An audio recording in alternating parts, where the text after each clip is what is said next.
Hey, if you're about to watch my video on making a kendama sword or kendama cups, um, I just want to say I'm working out of a garage. Uh, I have the tools I have. Um, I take my safety into my own hands, and I am not recommending that you follow the same safety protocols that I do.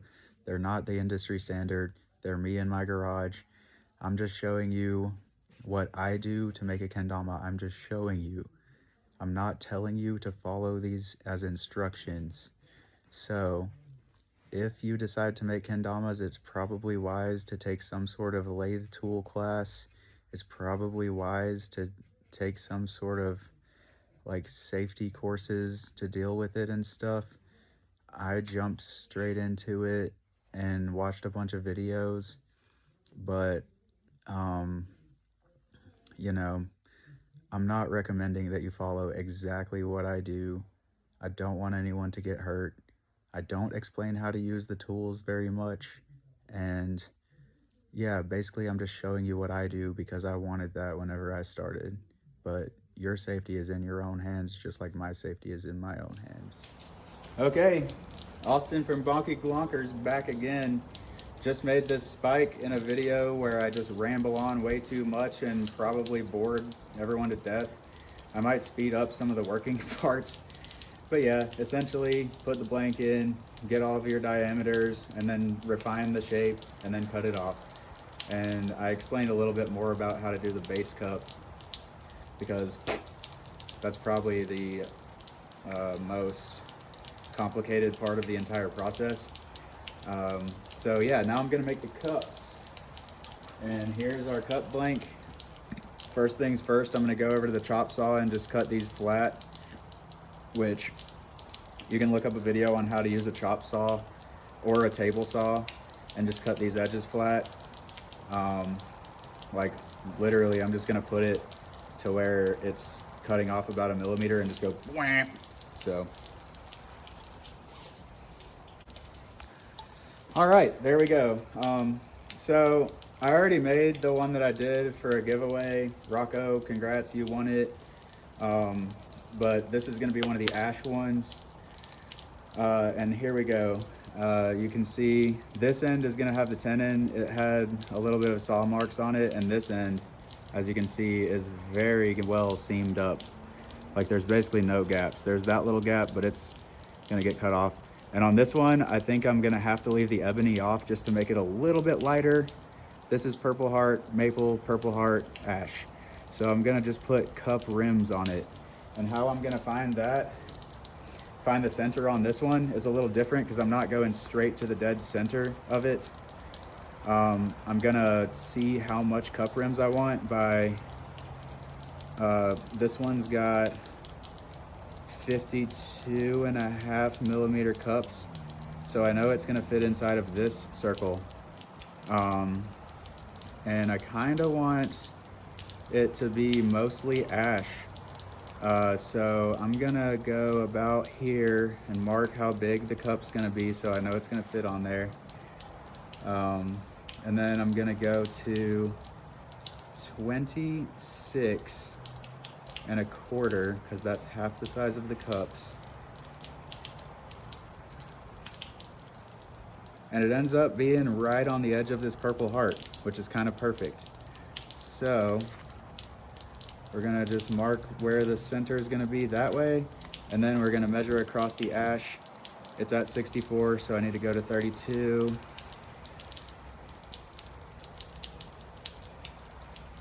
Right there.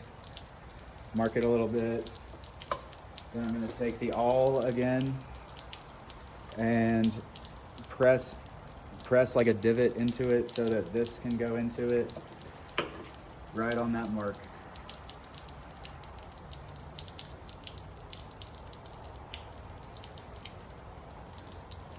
And then the center of my cups I like to be 23, so I'm gonna measure out 11.5 and see where that lands. Okay, perfect. So it's gonna be maple and ash around the circle of the, like, right here. which is perfect. You don't want to have like a tiny little piece of wood, because when you drill the hole through for the spike to go through, it'll just chip off and you'll have to throw it away. So I'm just making sure I triple check everything. And then on the other side, go into the top of that purple heart, measure across the ash, same. So come out to where it goes. Wait. Yeah. Okay. And then take the awl again.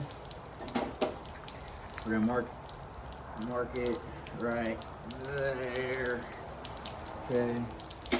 And then since this side's gonna have the tenon on it, we're gonna put the dead center on it. Boom. Well, let me just measure twice before I cut once, you know. That's a good idea. Yeah, because I'm actually gonna want to go just a bit lower. Okay. So we're actually gonna go a bit lower to make sure that we have a little bit of extra wiggle room.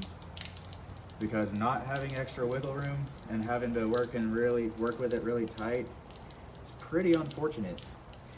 So we're just gonna go like a millimeter lower. Gonna measure twice again, or measure the third time. That gives us plenty, and plenty, and plenty, and plenty, and definitely plenty, but we'll just double check this again. Okay, cool. All right. See, like if I wouldn't have done that, we probably would have ran into some problems. So now I'm gonna take my dead center. I'm actually gonna measure it one more time because I hate throwing cups away when they look good. Okay. So yeah, we're gonna go ahead and put this right in that divot.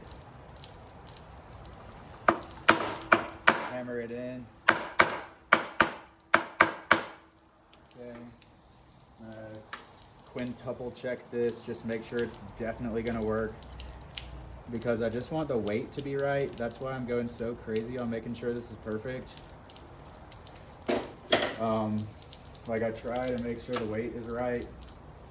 Still got the chuck on here from the sword, so I'm gonna remove it. There's the tenon from the sword, the cutoff point. Boom, get out of here. Pull this chuck off. And see, like hand tight is definitely tight enough. It was hard to get that thing off. Then we're gonna slide this in, boom. And if you watch these videos in order, I'm gonna kind of like skip over stuff that I explained really hard in the other ones.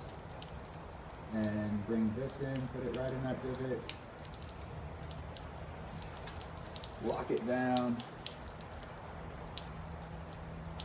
Tighten everything up.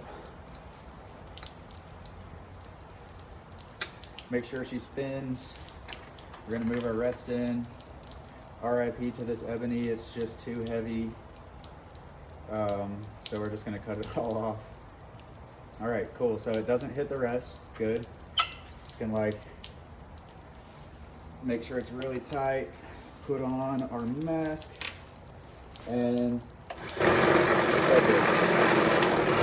and since it's a little bit off center, it's vibrating a lot, but once I get it smoothed out, it won't vibrate anymore.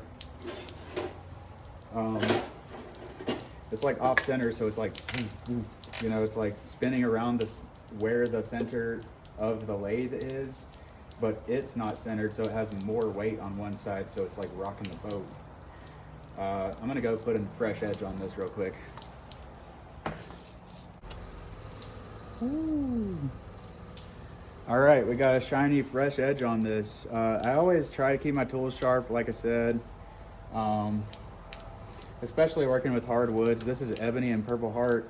Both of those are extremely hard and dense, so it'll dull your tools out really quick. So I might like put a sharpen on it before doing each thing.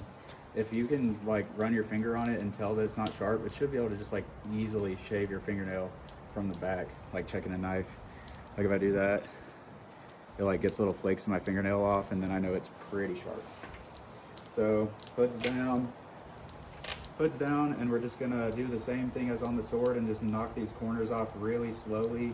Again, it's recommended to make it move a little slower, but I'm just taking off like tiny amounts at a time since it's moving fast, and I'm using this like a spindle gouge instead of like a roughing gouge, so it's kind of like maybe not the absolute safest thing to do, but that's just how I've been doing it, and it works for me. Don't do that if you're afraid of it.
Okay. Yeah, now you can hear it's not vibrating nearly as much because it's less off center now. But it still has a flat spot, as you can see by it jumping around.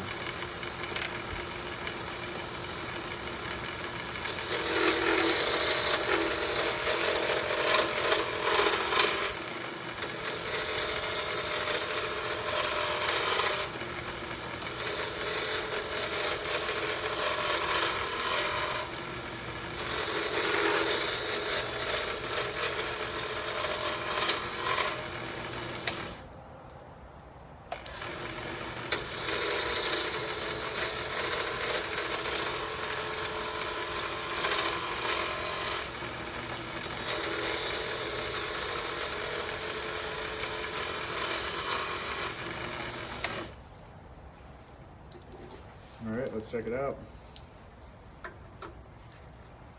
Cool, getting close.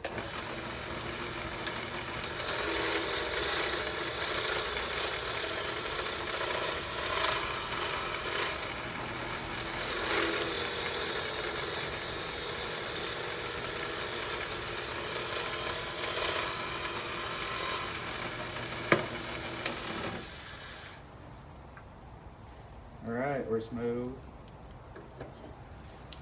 So, and we're getting close to where I'm gonna start detailing it with the other tools, but not quite there yet.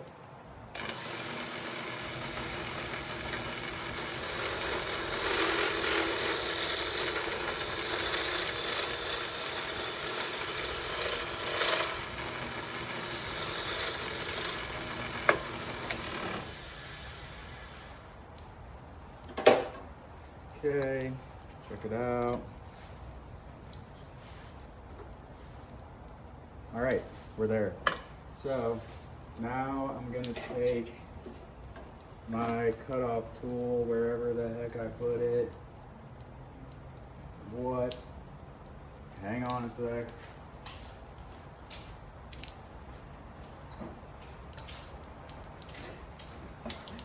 Yeah, I'm just kind of all over the place as a person.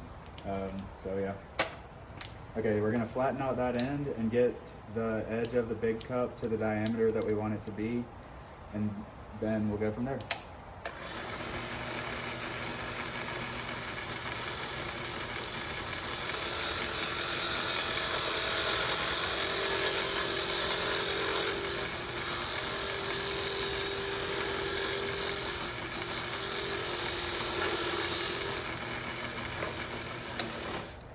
And like I said, I'm not used to talking to a camera Like generally I'm like a little bit more locked in, but I'm kind of focused on that. I'm just trying to show you guys how I do it, or whoever wants to see it. Um, yeah, got that in flattened out, so you know that whenever you hit a lunar, it's not going to be wobbly. So now we're going to take it down to the outer diameter of the big cup.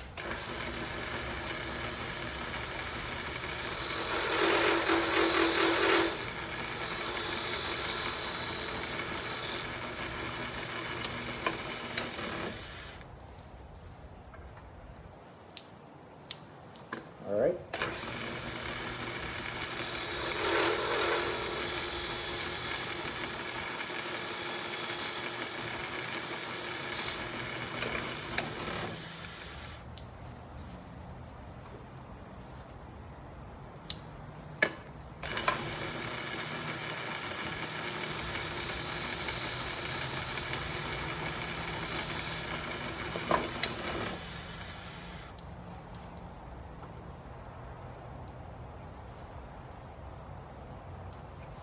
Nailed it. Okay. Then I'm gonna do the small cup, get the diameter of what the small cup is on this shape, which is gonna be 48. So we're gonna, oh yeah, and then also I'm gonna do the width of the cups, which I have at 77. That's with the width of my, stall point edges. That just makes it to where the Tama sits right where I want it to.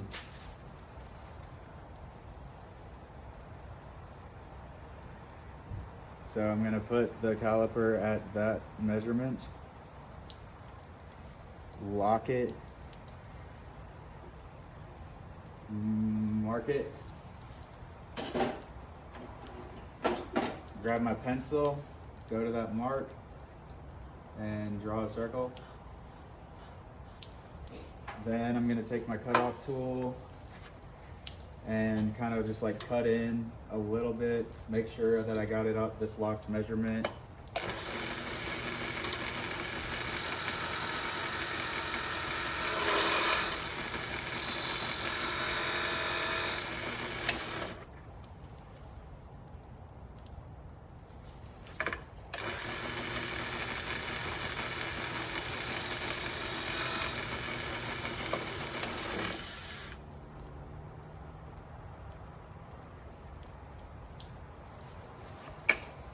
All right, and now I'm gonna cut it in pretty far.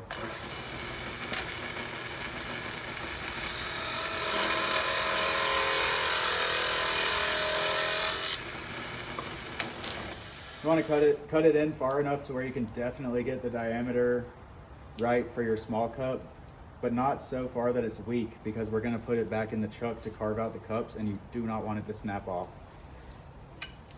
So now I'm gonna get the diameter of the small cup, and this one, I think I sanded down just a little extra, so it's like 48 point something, but I put it at 49 to begin with. Then when I sand it, it's gonna be good. I mean, like pretty good. Pretty good. I mean, really good.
Maybe, like, I'm just explaining everything right now. Maybe I'll try to use a head cam and just make one and put it up on, as well, just so you can like see the point of view. I'm just trying to explain everything on this one. So, all right, now I'm gonna get my, the width of the cup rims, which, that'll be unique to whatever you do. I start mine at 11.5, and then they go to about 12 whenever I put the angle in them. So I'm gonna get there, lock it in, mark it on both sides, and I make them the same. I just feel like it makes the birds and nightingales feel good when they're the same. Then put the pencil marks in. Well, this one's actually dead on the line of where I stopped cutting, so that's pretty nice. Put a pencil mark on this side.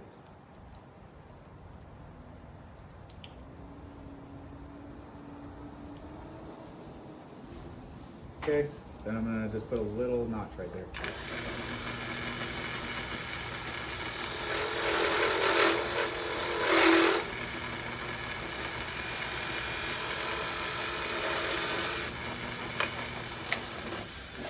Make sure those are where I want them. Pretty well dead on. A little big. So I'm gonna take this down a little more.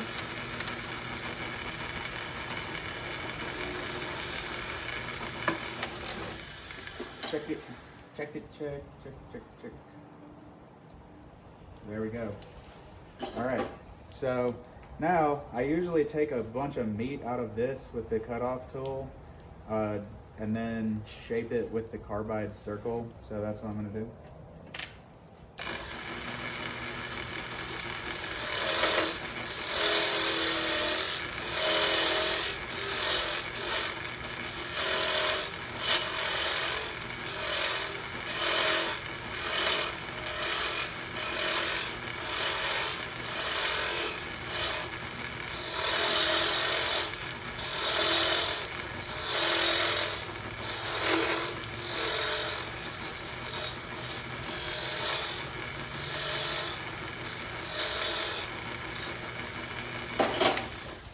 And I'm leaving it like way bigger than it's actually gonna be. I'm just taking some of that wood out because like I like using steel tools better, but the carbide is kind of better for details for me and less catchy. So yeah, I'm just taking some of the meat out to save this because these tools, the carbide, they dull out and then you have to switch them and rotate them and stuff. You can sharpen them, but I've found that sharpening them doesn't really work that great. So I try to use steel as much as possible because those are easy to sharpen. So yeah, I'm taking this off because it's now I'm down to the details and it's not going to throw chunks in my face. And what I do is for this shape, I pretty much just try to like make it to where it pretty well matches the ball, and then I put like a serious swoop after I get the after I get this curve to pretty much match the ball almost exactly as much as I can. Then I put like a serious swoop in it so it's got like a sharp edge for catching stuff.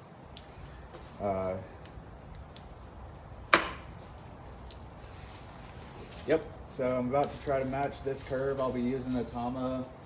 I have like just a natty Tama here that I'll just be putting on there every once in a while just to make sure I'm getting that swoop right. And I'm just gonna start, rotate my handle around, and this will be different for whatever shape you come up with. Like you might want to put like really sharp swoops and then have it flat swoop. You might want to have like even chunkier. You might, whatever you want. You can do whatever you want with this. I just, came to these shapes and I really like them, so I keep making them.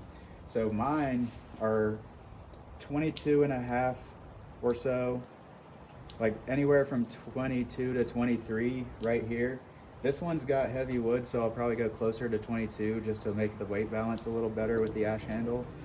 So yeah, I'm just gonna try to match the ball, go around, try to make it about as round as the ball until I get to 22 or 22 and a half-ish. I'm just gonna, like, I've done this enough times to where I'm like, okay, that's gonna be good whenever I get there.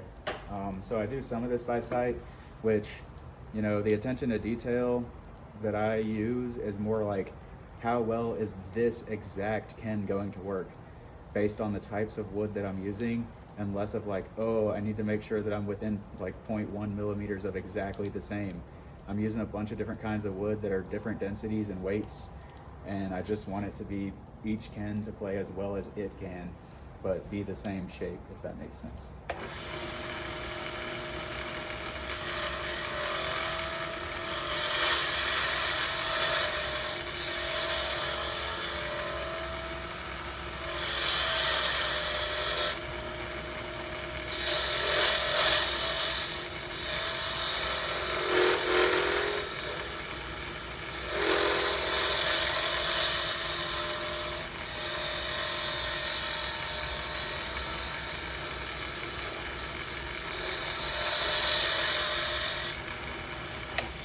Oh yeah, and these carbide tools act like a scraper. Again, look up videos on how to use lathe tools, because if I explain all of that, these videos will be like 3 hours long. But essentially, you kind of want to like make your tool rest to where the tool is coming dead into the center, and then you want to keep it flat.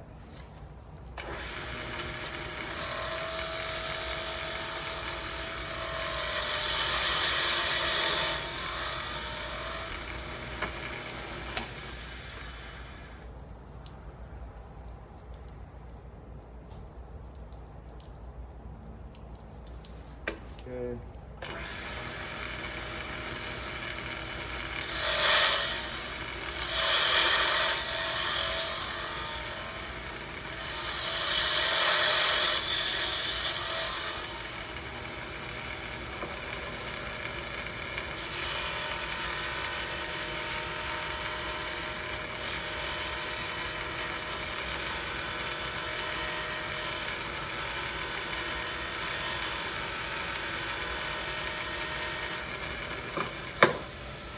And that right there is exactly why I leave a little bit of extra meat on everything, because I accidentally cut it a little too close, and now I was able to fix it. Like, I cut a little bit too far into this, but I left like 0.5 millimeter, and I was able to cut it down that 0.5 millimeter. Now I don't have any wiggle room on it, but yeah, it hits the mark. It actually still has just a little bit of extra meat on it. So whenever I take that meat out, it should be perfect. That was a mistake, but that's why I left extra wood.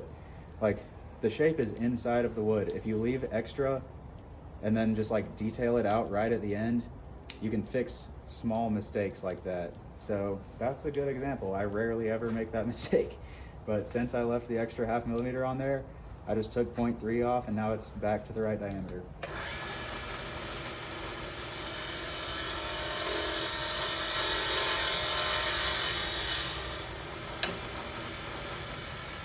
Okay, and I mean, it's a good idea just to constantly check and see how big everything is. I want this to be at about 22. Right now it's at about 25. I want these to be at about 11 and a half, and right now that's at 11.6, and that's at 11 and a half.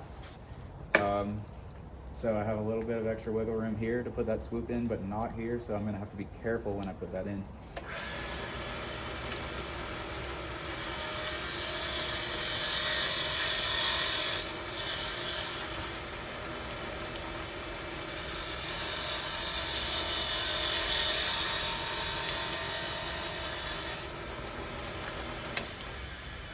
Okay,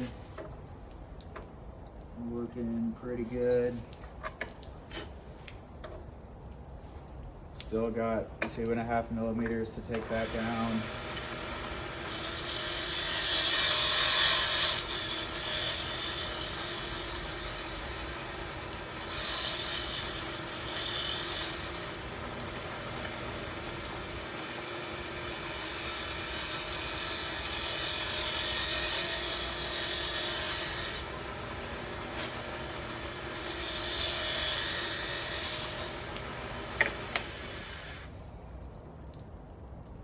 Perfect, dude. Let's see.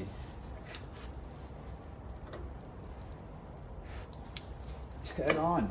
Okay, so that's pretty much done. Now I'm going to, I like to have my stall points at a slight angle so that the bird sits good and the nightingale and bird sit good against the spike. So, and I've done enough of them to where I just eyeball it, and I've played enough of my shapes to where I know how they're gonna play with that. Like, there's been times where I put too much of an angle and it can just drop off. There's been times where I didn't put enough and it just like doesn't plop right on there exactly how I want it to, but now I know what it is. So here we go.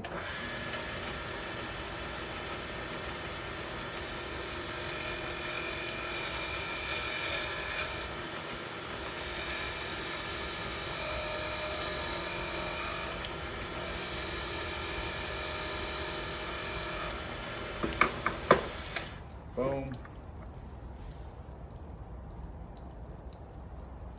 Perfect.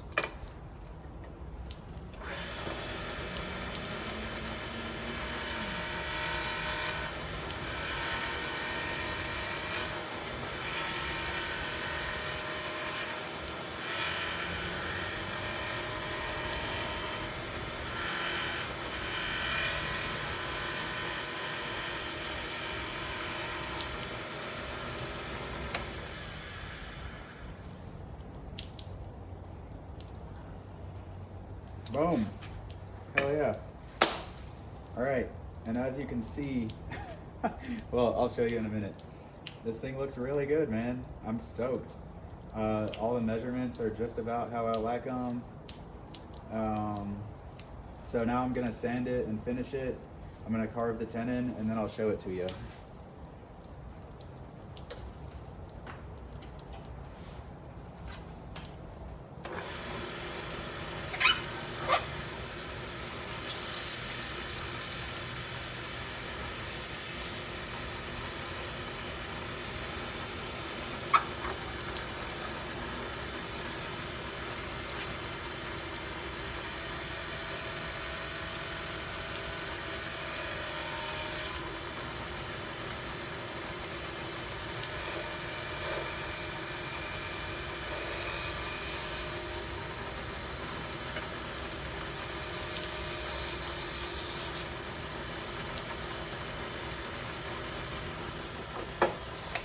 And what I just did was add those swoops to give it that sharp edge that you can see right there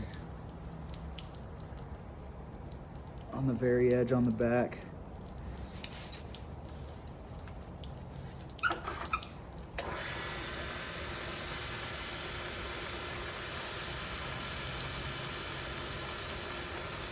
But again, on your shape, you know, you might have stepped cups. You might have, like, I like the super sharp swoop. I just like that.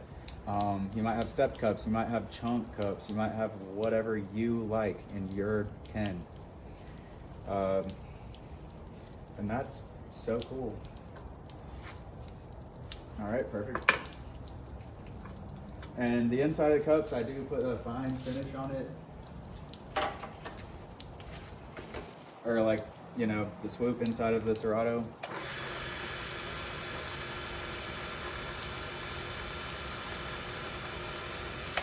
Because there's no stalls in there, so it's like, might as well burnish it.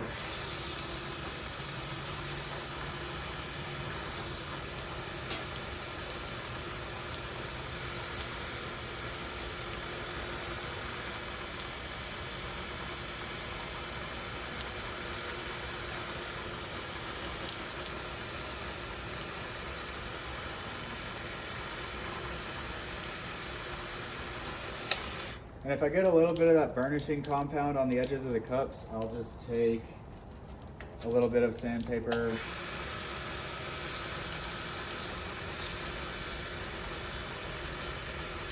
knock it off real quick so the cups are still nice and stally, but the inside is nice and shiny.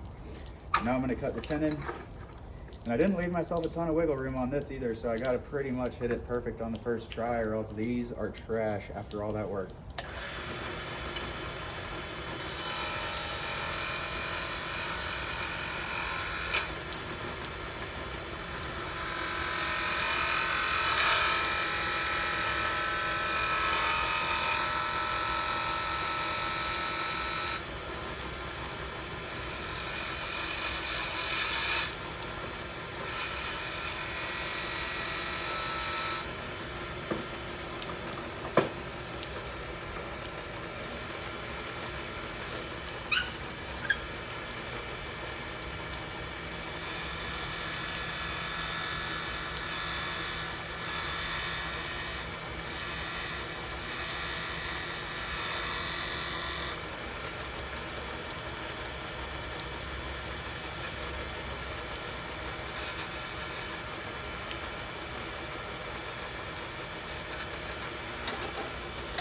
Perfect. Okay.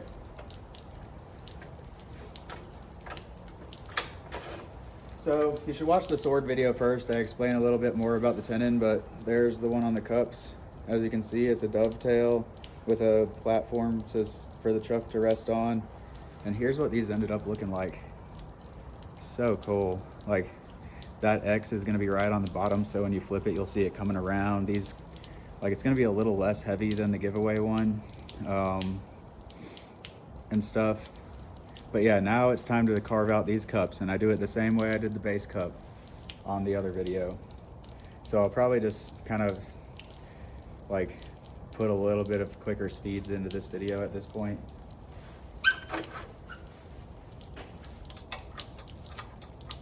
But essentially, knock this out.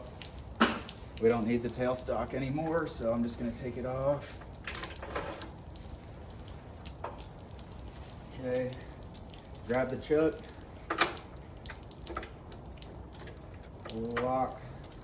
lock it from spinning and screw this on. Pull it as hand tight as I can.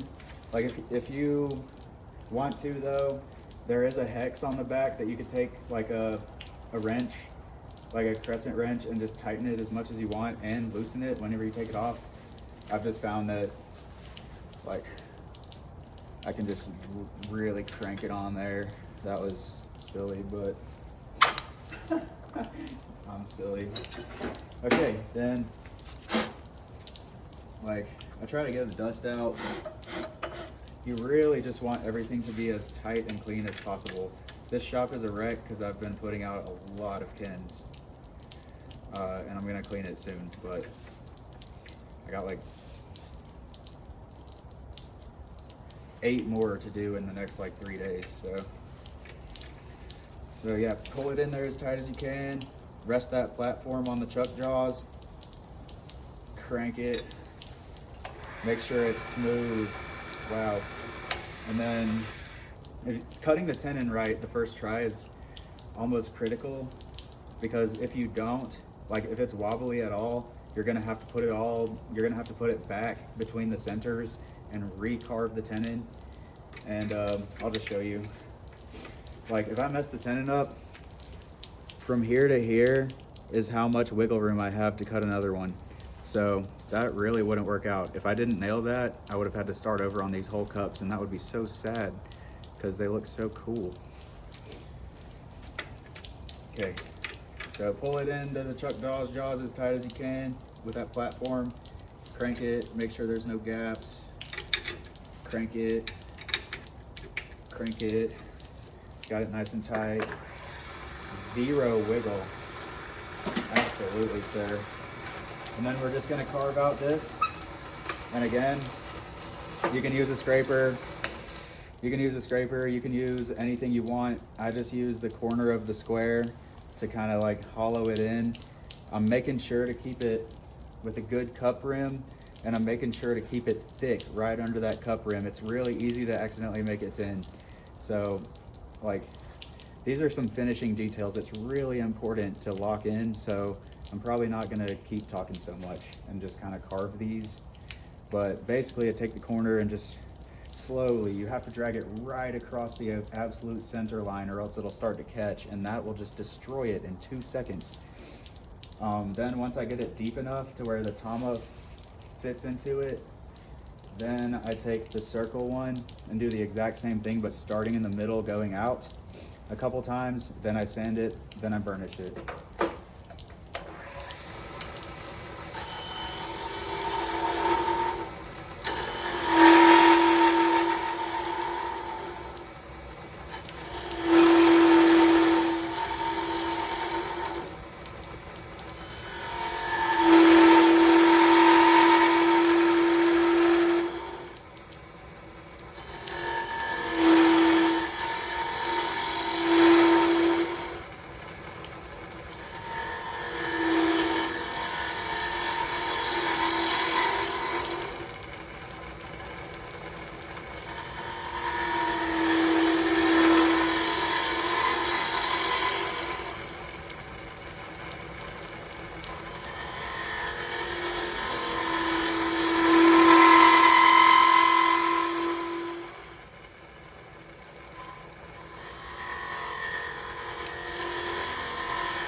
we're just about deep enough there, so now I'm gonna move to the circle and just get it really smooth. I gotta stand on the other side.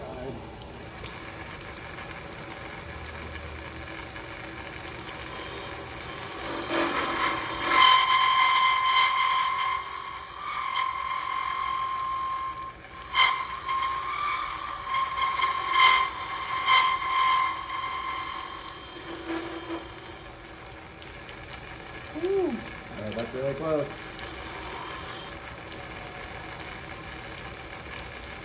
And I'm just feeling for smoothness. Like there's a little bit I need to take out right there. Wow. Okay, there we go. There's the big cup.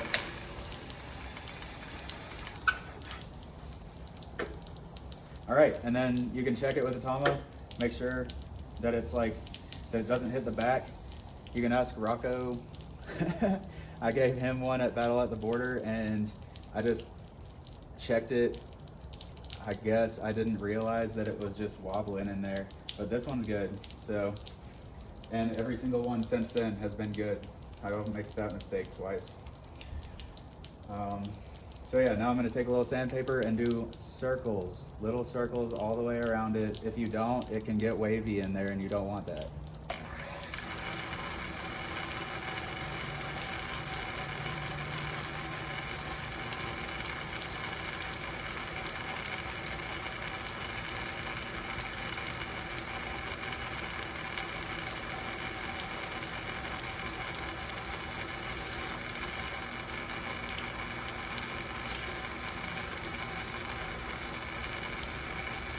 All right, that's smooth right there. Very good.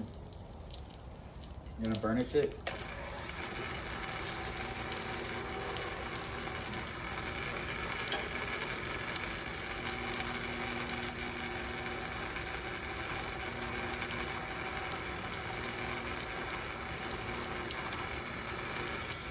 All right, big cup is done.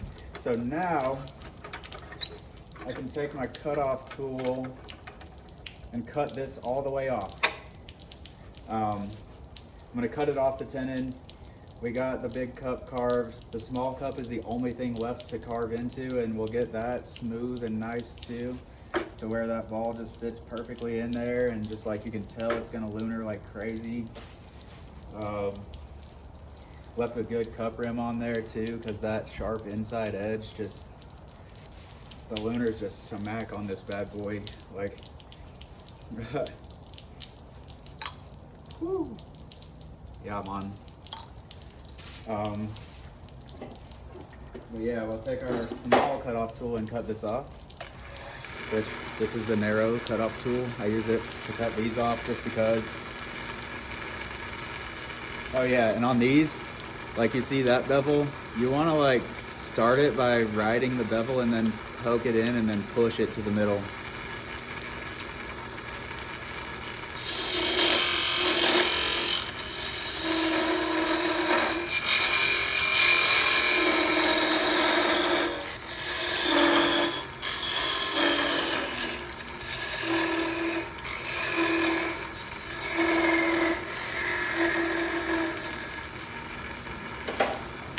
All right, and I usually cut it off by getting it to where there's about a millimeter little dowel in the middle, and then I break it off, because if you cut it all the way off, it's gonna fly off and it might hit the concrete, it might hit a tool, it might hit something and just get a crazy chunk in it, and then you have to start over. Or if you're making it for yourself, you don't have to start over, but if someone else wanted you to make it and you send them one with a chunk out of it, that kind of sucks. Sorry, Elijah.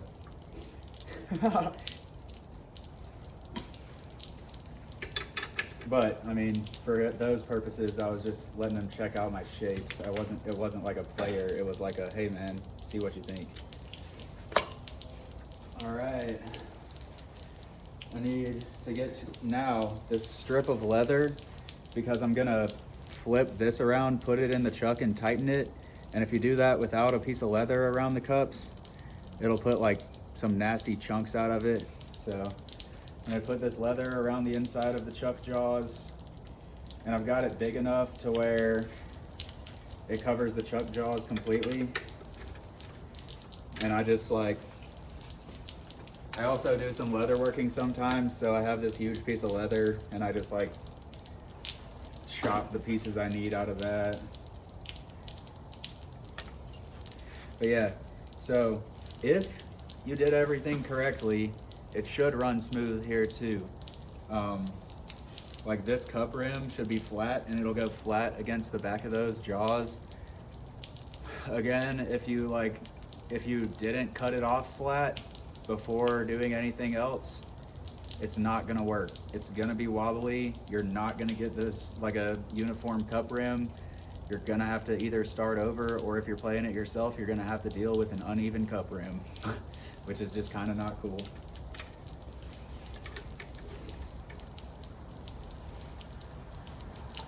Okay, so make sure there's leather all the way around, and then crank it. Pull it back into the chuck. Crank it down pretty hard. I mean, this leather's pretty thick, so you would have to crank it like to an insane degree to put marks on it with the leather. Make sure it's flat, like as you can see. Not jumping around. If it was wobbly, it would be jumping around like crazy, but that is smooth.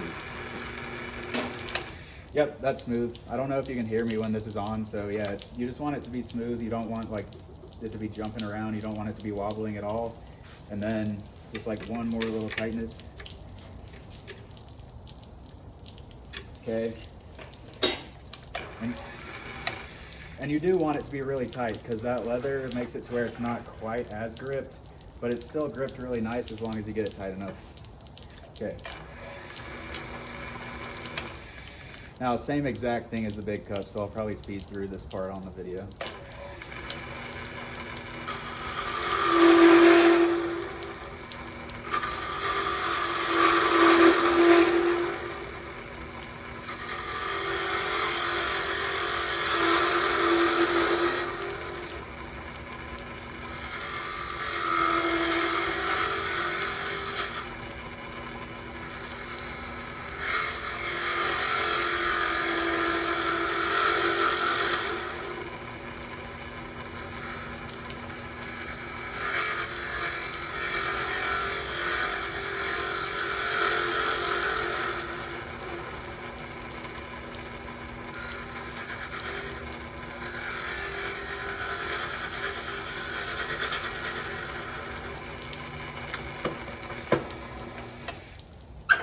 Check it.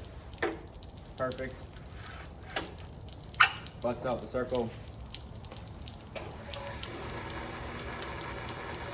Dead in the middle.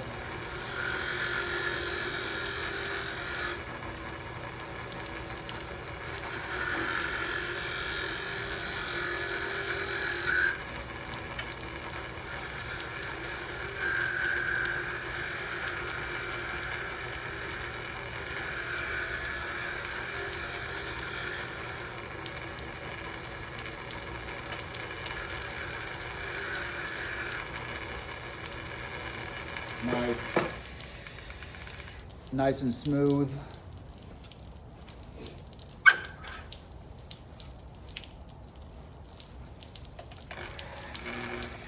Gonna use sandpaper again. Little circles in here. If you try to do it like straight across, it'll make it wavy. You don't want that.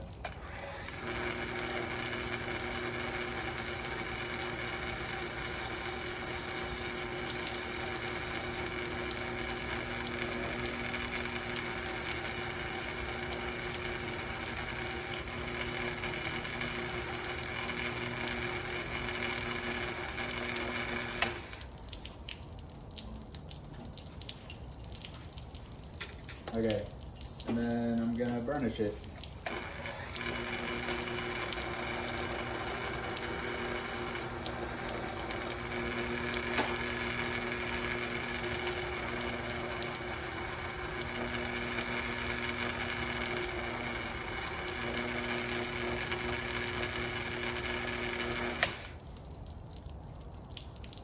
Actually, just because I want these to be absolutely perfect, it has like a tiny little imperfection in there that I'm gonna get out just like right in the middle. Like if someone was trying to do turntables, it might not be perfect, so.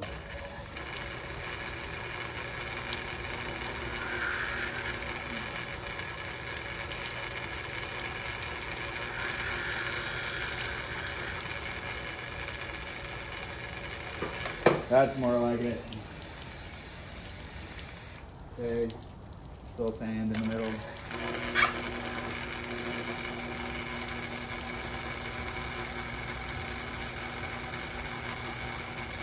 Yeah.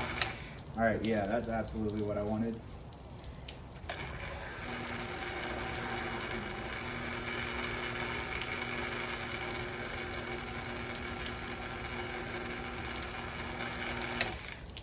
Like, I just try to make my shapes as honed as possible for like as many tricks as possible.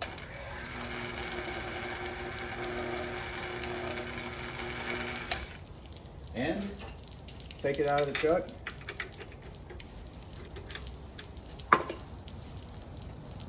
And it's done. Boom. Little flipper. One of the drop ones, gonna put a Kimball Tama on it. And sticky strings. Ash, beautiful. Just pretty, just pretty, just pretty. And that's how you make a set of cups.